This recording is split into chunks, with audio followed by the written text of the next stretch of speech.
I thought the evening was mine. I had spent 6 weeks imagining it. The white tablecloth at Maison Laurent, the soft candlelight, Daniel's face when I finally told him the number on my bonus check. I had no idea that while I was getting dressed, he was already on the phone canceling our reservation. I had no idea that the celebration he had arranged for the two of us had been quietly, deliberately dismantled and replaced with something else entirely. Something that had nothing to do with me at all. He told me when I was already in my coat. "Anna," he said, leaning in the doorway of the bedroom with his arms crossed, in that way he had when he was waiting for me to agree with him. "I canceled the restaurant. I invited Mom and Tara to celebrate with us instead." He said it the way you announce a traffic detour, casually, evenly, as though the 6 weeks I had spent imagining that dinner were a thing that could simply be replaced with a text message to his mother and an apology that was not quite an apology. I remember standing very still in front of the mirror, lipstick still in my hand, and thinking, he doesn't understand what he just said. He must not understand. Because if he understood, if he truly grasped what this night meant, what 18 months of 70-hour weeks and missed weekends and dinners eaten alone at my desk had been building toward, he would never have said those words with that tone. He would never have looked at me with that patient, slightly impatient expression, the one that meant he was waiting for me to catch up to a conclusion he had already reached. He understood. That was the thing I would not fully accept until much later. He had simply decided that her presence mattered more than my evening, and he had made that decision without telling me, which is its own kind of answer. My name is Anna Calloway. At the time this story begins, I was 34 years old, a senior project manager at an architecture firm called Pryor & Webb, and I had just been offered a promotion I had been working towards since my very first week at the company, Director of Development. It came with a new title, a corner office on the 7th floor, a team of 8 reporting directly to me, and a salary that was, for the first time in my life, genuinely significant. The kind of number that means you stop checking the price before you order. I had received the formal offer letter on a Thursday morning and had cried quietly in the office bathroom for 4 minutes before composing myself and walking back to my desk to accept it. I had waited until the weekend to tell Daniel, wanting to do it properly, over a real dinner with good wine, somewhere worth the occasion. Maison Laurent had a 3-week waiting list. He had gotten us a reservation for the following Friday, and I had marked it in my planner in red pen and thought about it every single day in between. Our apartment was on the 3rd floor of a building near the river, and in the evenings the light through the west-facing windows turned everything golden. The hardwood floors, the cream-colored walls, the framed photographs we had chosen together at a street market the second year we were married. It was a good home. Not large, but ours. Furnished slowly and deliberately over 5 years, with things we had actually wanted rather than simply acquired. There was a reading chair by the window in dark green velvet that I had found at an estate sale. There was a kitchen table made from reclaimed wood that Daniel had sanded himself one summer weekend. There were plants on the windowsill that I watered every Sunday morning with the radio on and the smell of coffee coming from the kitchen, and for a long time, that Sunday morning routine was the quietest and most contented I had ever felt in my own life. Daniel worked in commercial real estate. He was good at his job in the way that naturally charming people tend to be good at work that requires others to trust them quickly. He remembered the names of waitstaff, tipped generously, and never raised his voice in public. His mother, Gloria, called him at least twice a day, once in the morning before he left for the office, once around lunch, and sometimes in the evening to just check in, a phrase that covered everything from grocery lists to decisions about where we should spend Christmas to whether I had mentioned anything lately about wanting to move to a larger apartment. I knew she called that often because Daniel's voice changed when he answered, a slight softening, a slight straightening, as though he was unconsciously coming to attention for an inspection he did not acknowledge as an inspection. I had tried, genuinely and consistently tried, to like Gloria. I am not someone who walks into a relationship already looking for reasons to resent a mother-in-law. I had grown up without a mother. Mine had died when I was 11, and I had wanted, when Daniel and I got serious, to have some version of that relationship, a woman I could call when I needed perspective I couldn't bring to Daniel directly. I had told myself for years that Gloria's intensity was love, that her opinions were concern, that the way she sometimes looked at me, assessing, measuring, finding, was simply the scrutiny of a woman who loved her son and needed to be sure. Tara was Gloria's younger daughter, Daniel's sister by 4 years, 31, intermittently employed, and possessed of a brightness that could cut you if you weren't paying close attention. She and I had never been close. We were civil in the specific way of people who are being civil for someone else's sake, and we both knew it, and neither of us had ever said so. The first time Gloria asked about my salary, I assumed it was curiosity. We were in her kitchen, a large, over-furnished room that always smelled of vanilla candles, and something beneath the vanilla, older and heavier, that I could never identify. And she asked what the range was at Pryor and Webb for someone at my level. I gave her a vague answer and changed the subject, and afterward I thought, that was odd, but people make strange conversation. It doesn't mean anything. The second time, 3 months before the promotion, we were at Sunday dinner at her house. She asked, mid-conversation about Daniel's car needing new tires, whether I had looked into what kind of bonus structure the company offered.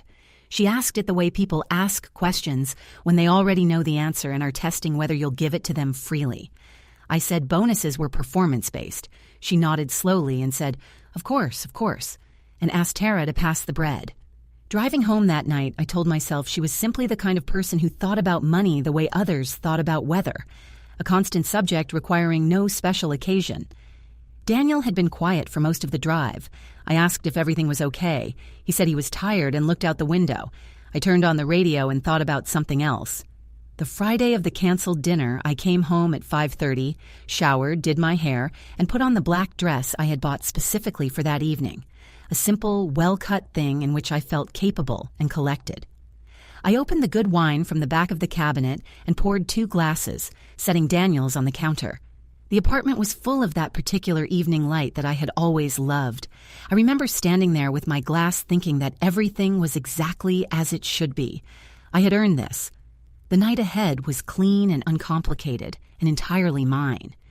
Daniel came in at 6:15, kissed me on the cheek, set down his bag, and then stood in the doorway of the bedroom and said the words, Anna. I canceled the restaurant. I invited Mom and Tara to celebrate with us instead. I asked him, very quietly, to repeat himself. He moved into the room and sat on the edge of the bed with that carefully composed expression and said, Mom called this afternoon. She's been having a hard time lately, you know that. And Tara's still dealing with the job situation.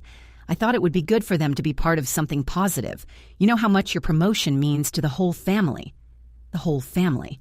As though my promotion belonged to Gloria and Tara, as though the 18 months I had spent earning it were a shared endeavor in which they had also invested something.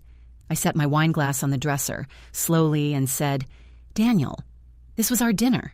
You made the reservation 3 weeks ago. You specifically told me to mark the date. I know, he said. And I'm sorry about that, I really am. But we can go to Maison Laurent any time. I'll get us a table next week, I promise. Replaceable. Reschedulable, not important enough to have protected in the first place. I asked whether it had occurred to him to tell me before I had spent the last hour getting ready. He said he had meant to call, but the afternoon had gotten away from him. He said his mother was really looking forward to it. He said Tara had already gotten dressed. The reasons arrived in sequence, each one slightly more surreal than the last, until I was standing in my own home in a dress I had bought for an occasion that no longer existed, being told that I could not reasonably be upset because his mother and sister had already gotten dressed. I went to the dinner. I want to say I didn't. I want to say I stayed home with my wine and my own company and let them celebrate without me. But I went. I picked up my bag, touched up my lipstick, and walked out the door. That first surrender is the part of this story I am least proud of.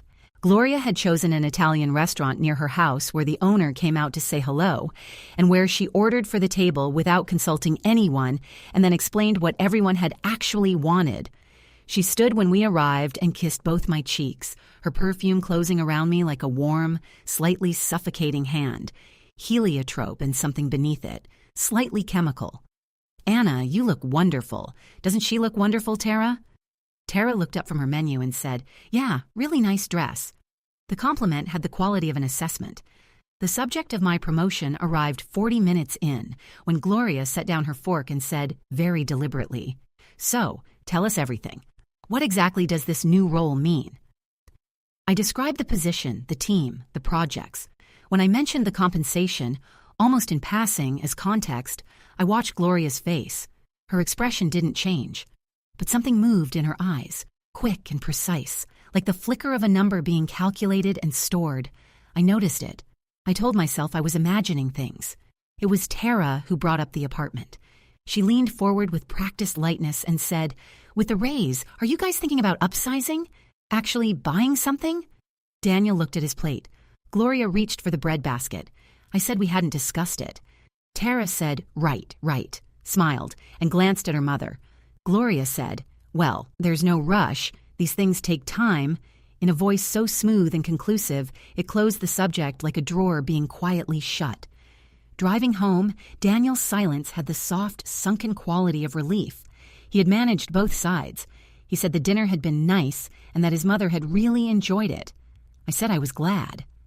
We went to bed without talking about any of the things we should have been talking about, and I lay awake staring at the ceiling, watching the orange city light come through the gap in the curtains, and thought about Gloria's eyes and Tara's question and the way Daniel had looked at his plate. 3 weeks passed. Gloria called more often than usual. Daniel took the calls in the other room.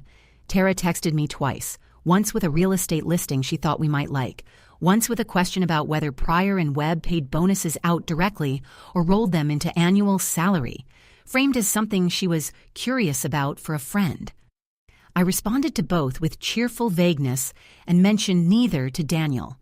Some instinct said, "Hold this, wait, see what else appears." What appeared came on a Wednesday night when Daniel was at his mother's and I was home alone at the kitchen table, finishing a project overview, the apartment quiet and dark except for the glow of the laptop screen. I was looking for a zoning report a colleague had sent me. I checked my personal email in case she had used the wrong address. She hadn't, but while I was scrolling through my sent folder, a subject line stopped my hand on the trackpad completely.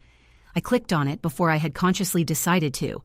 It was a forwarded email from my HR department, the preliminary promotion notification sent ahead of the formal offer letter, the one that laid out every detail, my new title, my new responsibilities, my new compensation package, every number, every term. Forwarded from my personal account to Gloria Harmon's address 2 months ago on a Tuesday evening when Daniel and I had both been home together. I read it once. I read it again. I looked at the address. I looked at the date. Then I closed the laptop lid with both hands and sat in the dark kitchen and listened to the refrigerator hum and tried to hold on to something solid. The email had been sent from my account. I had not sent it. And my hands, when I finally looked at them, were not shaking at all. Which was the most frightening thing of all. I was not surprised. I was only, finally, seeing clearly what had been in front of me for months. I sat there for a long time. The kitchen clock above the stove ticked in the way it always did, patient, indifferent, marking time that no longer felt like mine. I thought about the 2 months between that email and tonight. I thought about every Sunday dinner at Gloria's house, every question about the bonus, every time Tara had just wondered about something financial, and I saw it now in a different light, not as a series of unconnected moments, but as a sequence, as stages in something that had been in motion long before I was aware of it. Someone had sat at my laptop, found that email, and forwarded it. And the only person with regular access to my laptop, regular access to this apartment, regular access to my life, was Daniel. I opened the laptop again. My fingers moved to the email settings, then to the browser history, then to the sent folder, and I sat there for another 20 minutes reading things I had not written and could not explain. And the longer I read, the colder the kitchen felt, until I realized the cold wasn't coming from outside at all. It was coming from understanding something fully, completely, without any remaining space for doubt. When Daniel's key turned in the lock at 9:15, I was still sitting at the kitchen table. I had not moved the laptop. I had not poured a glass of water. I had not done anything at all except sit very still and think. He came through the door and said, "Hey, you're up late." He set down his jacket. He opened the refrigerator. He asked if there was anything to eat, And I said, in a voice I did not recognize as my own, "How was your mother's?" And he said, "Good, good, you know how it is." And I said, "Yes," and I closed the laptop and went to bed. I did not tell him what I had found. Not yet. I needed to understand how deep it went before I let anyone know that I understood anything at all. The next morning, I did 3 things before Daniel woke up. I made coffee, sat at the kitchen table with my laptop, and wrote down everything I remembered. Every question Gloria had asked, every text from Tara, every evening Daniel had taken a call in the other room, every Sunday dinner where the conversation had, in some way I couldn't articulate at the time, circled back to money. When I finished, I had 4 pages, single-spaced. 4 pages of moments I had explained away individually, and which now, together, formed something unmistakable. Daniel came in at 7:30 in a good mood, kissed the top of my head, poured coffee, asked about toast. I watched him over the rim of my cup and thought, how much do you know? How much of this did you choose? I said I had an early meeting and left at 7:45. I called my friend Rachel from the car. Rachel had known me since college and was constitutionally incapable of telling you what you wanted to hear when what you wanted to hear was wrong. I told her what I had found. She said, without pausing, "Anna, you need to call a lawyer today, not tomorrow, today." She called at noon to make sure I had done it. I had. The lawyer's name was Catherine Voss. Precise, unsentimental, the kind of person who offers no comfort that isn't accurate. I sat across from her in a book-lined office and told her everything. When I finished, she said, "The email forwarding is significant, but not actionable on its own. What matters is what they plan to do with the information." She told me to keep documenting, not to confront anyone yet, to continue behaving normally. "Let them think you don't know," she said. "People who believe they're undetected get careless." I drove home. I made dinner. I sat across from Daniel at the kitchen table and talked about his day, and he talked about mine, and neither of us said anything true. The carelessness came 6 days later. I came home at 6 to find Gloria sitting in my living room, not on the doorstep, not in the hallway, but in my apartment, on the green velvet chair by the window, with a cup of tea beside her and an expression of patient ownership, as though she had always been there and was merely waiting for me to catch up. Daniel was in the kitchen. I could hear the stove. Gloria looked up and smiled with a warmth that stopped at the level of her cheekbones. "Anna, darling, I hope you don't mind. I needed to talk to you both about something. Family business." I took off my coat. I went to the kitchen doorway. Daniel was stirring something on the stove. He looked up at me. He did not look surprised. He looked like a man who had been waiting and was relieved the waiting was over. I said very evenly, "I see." He went back to stirring. I sat on the sofa across from Gloria. She was dressed formally, dark blouse, good jewelry, the heliotrope perfume sitting in the air between us like a third person. She reached into her bag and removed a manila envelope and set it on the coffee table with the deliberateness of someone playing what they believe is an unbeatable card. "I've had some documents prepared," she said, "a financial arrangement. Given Daniel's contribution to your household over the years, his support while you were building your career, it seems fair that a portion of any significant new income be treated as a shared family asset. We're thinking 25% of your new salary going forward and of the signing bonus when it's paid out, contributed monthly to a joint family account that I would administer." Administer. The word sat in the room like a piece of furniture I hadn't consented to. Daniel came in with coffee on a tray and sat in the chair nearest the door, forearms on his knees, eyes slightly down. The posture of a man who has chosen a side and is hoping not to be asked to justify it. I opened the envelope. 4 pages. The heading read, "Family Financial Agreement." There were lines for 2 signatures at the bottom. The terms were exactly as described, written in language that looked legal but wasn't. Too loose in places, terms undefined, the structure homemade and hopeful, the work of someone who had read things on the internet and believed that confidence could substitute for precision. I read all 4 pages. I set the document on the table. I folded my hands in my lap, the way Gloria had folded hers. "Gloria," I said, "did you read the email you received from my account 2 months ago?" Something moved across her face. A flinch so brief it was almost nothing. She said, "I'm not sure what you mean." I said, The forwarded HR notification, the one with my compensation details, sent to your email address from my account on a Tuesday evening in February. The silence that followed was the loudest silence I had ever heard in that room. Gloria looked at Daniel. Daniel looked at me. He opened his mouth. He closed it. He said, "Anna." I said, "Don't." Just that. And he didn't. Gloria recovered faster than I expected. She straightened in my chair and said, "I think you're being very emotional about this. That's exactly why a formal arrangement would be better. Clarity is good for everyone, especially when emotions run high." Emotional. The word she had saved for this moment. The one that meant, your perception is the problem, not our behavior. I felt something shift in my chest. Not the hot, unstable feeling of anger, but something cooler, denser, more reliable. The kind of anger that doesn't need to raise its voice. I said, "I want you to take your documents and leave. I want you to know I've spoken to a lawyer and that the email forwarding has been documented, along with everything else." Gloria looked at me for a long moment, recalculating. Then she said, "You're making a mistake." I said, "I know what I'm doing." She gathered the documents, stood, picked up her bag, said, "We'll talk later," to Daniel, and walked out. Daniel and I sat in the silence. The coffee had gone cold. Finally, he said, "I'm sorry." I said nothing. He said, "She doesn't have financial security. She wanted certainty." I said, "Did you give her access to my laptop?" He was quiet for too long. I said his name. He said very quietly, "She asked what your salary would be." I said I didn't know. She asked if there was a way to find out. I said your email was open on the laptop one evening. I didn't tell her to do anything with it. I looked at him. I said, "But you knew she had, afterward." He didn't answer.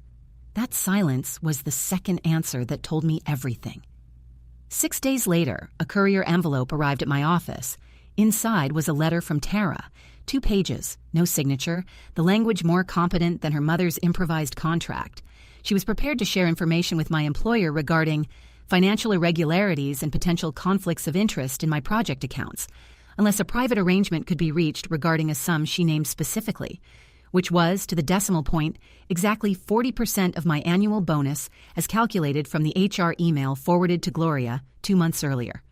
The sum was too precise to have come from anyone who hadn't seen that document, and the document had gone to Gloria. And Gloria and Tara lived in the same house and had, I was now certain, spent considerable time at the same table working out the arithmetic of exactly what I was worth to them. I sat with the letter at my desk, door closed, blinds half drawn. My hands were steady. I thought about 18 months of work. I thought about the black dress. I thought about Daniel looking at his plate and Gloria saying "administer," and the word family deployed over and over like a key to a lock that was not mine to open. And I thought, no, not this, not one more step. I called Catherine from the parking garage. She said, "That is extortion. Do not respond. Bring the original to my office this afternoon." We talked for 2 hours. By the time I left, I had a plan, not for managing the situation, not for preserving peace, but for ending it completely, cleanly, and on terms that were entirely mine. I want to describe the Friday night before the Saturday dinner, because it mattered. Not the planning, which was Catherine's domain, but the hour I spent alone in the chair by the window watching the river. I had poured a glass of wine, and I sat with it untouched, and I thought about what I was going to do and why, and I want to be honest about what I found in that thinking. I was not doing it for justice. Exactly. I was not doing it for revenge, though there was something in the vicinity of satisfaction when I imagined Gloria reading Catherine's documents at her own dining table. I was doing it because the alternative was accepting, in some permanent and structural way, that the people closest to me had looked at my life and seen a resource to be managed rather than a person to be loved.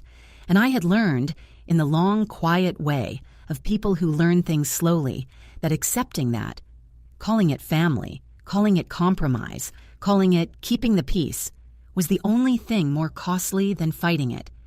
I sat in that chair until the wine was warm and the river was dark and the city was scattered light, and I thought, this ends here, not with noise, not with grief, but with clarity, with documents and a voice that does not shake, with exactly the kind of precision they had not expected from me because they had spent 6 years watching me smooth things over and had mistaken my patience for my limit. It was not my limit. It was a choice. And now I was making a different one. The following week, I called Daniel and said I thought we should all have dinner, his mother and Tara as well.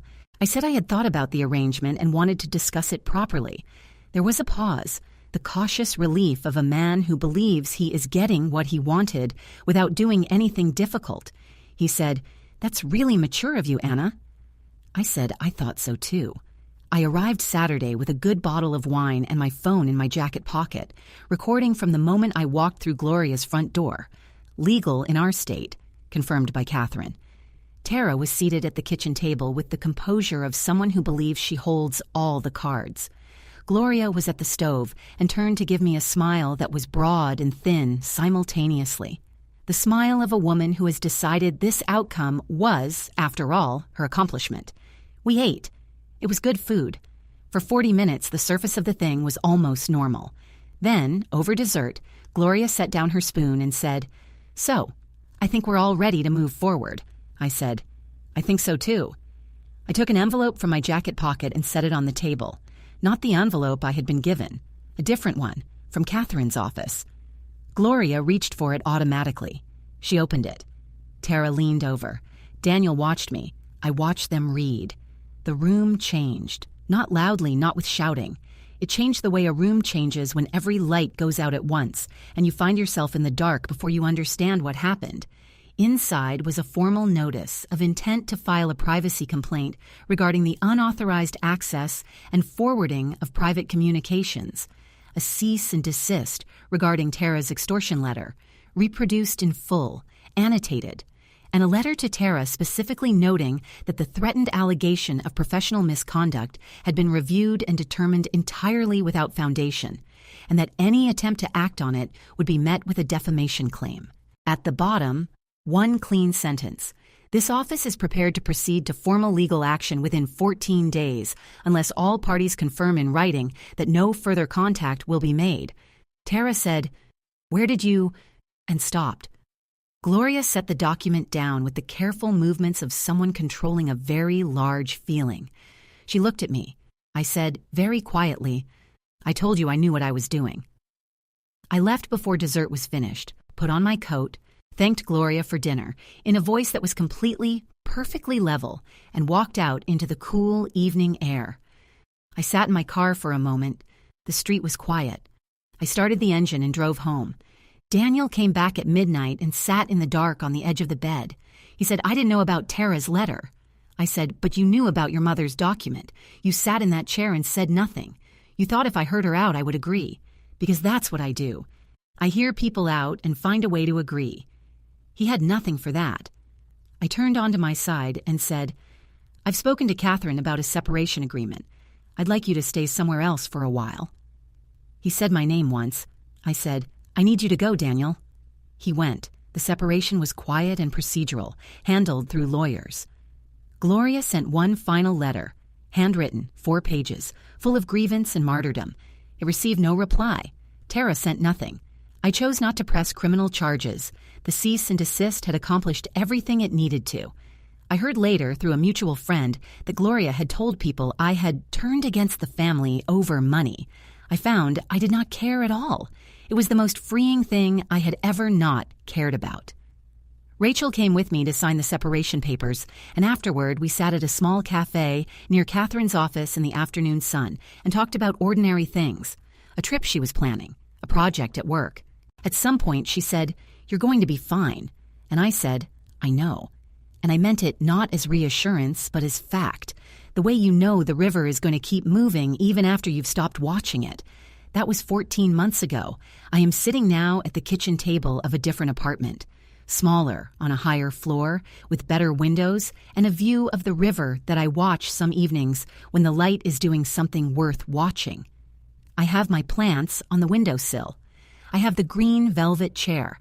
I have the reclaimed wood table, which Daniel did not fight me for, perhaps because fighting would have required him to look me in the eye about why it mattered. I water the plants on Sunday mornings with the radio on and coffee coming from the kitchen, and the light through these new windows is golden. A different gold. Better, maybe, because I know what it cost. I think sometimes about the evening of the canceled dinner, the black dress, the 2 wine glasses on the counter, the version of me who stood in that apartment and believed the night ahead was clean and uncomplicated and entirely mine. She was not wrong to believe it.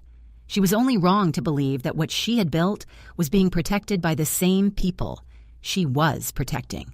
The lesson was expensive, but I have not paid anything since,